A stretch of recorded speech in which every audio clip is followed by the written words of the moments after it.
When the Orioles traded for Taylor Ward a little while back, I was perplexed. They needed pitching more than anything, not another outfielder, even if his right-handed bat will certainly help with balancing out a lefty-heavy lineup. But with the move they made yesterday, they proved that they weren't done adding to their squad, inking Ryan Helsley to a 2-year contract worth $28 million. Now, the immediate thing that jumps out at you is the fact that there weren't many pitchers that were worse in the second half last year than Ryan, who posted a 7.20 ERA after joining the Mets, with nearly 2 base runners allowed per 9, to go along with 4 home runs given up in just 20 innings. But obviously it is more complicated than the simple fact that the Birds paid the guy almost $30 million with an ERA that high. In the prior 3 seasons before, Helsley ranged from very good to certifiably downright elite, finishing top 15 in Cy Young voting twice and making a couple All-Star games. This came as a result of some of the best pure power stuff in the big leagues, with a high 90s heater and devastating slider. So there is certainly upside here, but I don't think it's enough for me to call this a good deal per se. Why?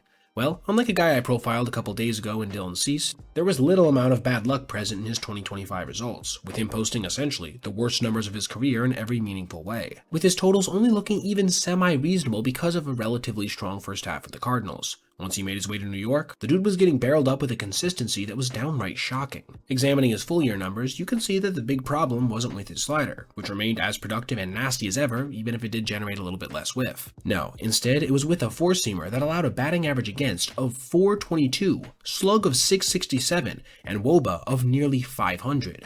And while his expected numbers were all a little lower than this, they were still in downright abysmal territory. The prevailing theory as to why his falloff was so steep, considering he didn't lose a meaningful amount of velocity or anything, has to do with pitch tipping, an issue he's had in the past as well. With the Mets, batters seemed more and more to be able to spit on that slide piece, and then wait to catch a barrel on his four-seamer, a strategy that produced 6 of his 8 home runs allowed on the year. Another big reason I'm not very high on this has to do with his terms, which include an opt-out after the first year. For the Orioles, the best case scenario is that he performs like he did prior to last season, at which point he'll probably opt out after collecting $14 million, a reasonable salary for a closer of that caliber. The middle ground would be something like the first half of last year, with an ERA in the 3 to 4 range, with him struggling with hard contact, but generally being a pretty effective back-end bullpen piece. Still, at $14 million, this would probably be considered an overpay, especially because at this point he almost certainly wouldn't opt out of the deal. It's the third scenario that really would give me pause as an O's fan. What if those pitch tipping issues, which we've seen follow other guys in the past, continue, and he ends up being a downright unusable arm?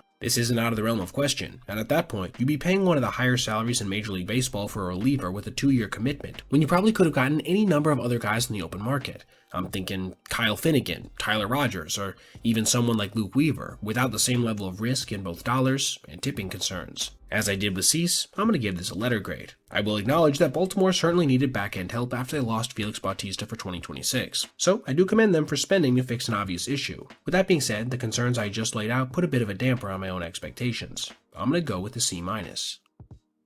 Alright everybody, if you made it this far, I appreciate you watching, and if you did, consider checking out any of these other videos on your screen right now for other content just like this.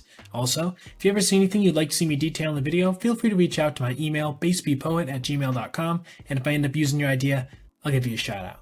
Thanks for watching. Have a great rest of your day.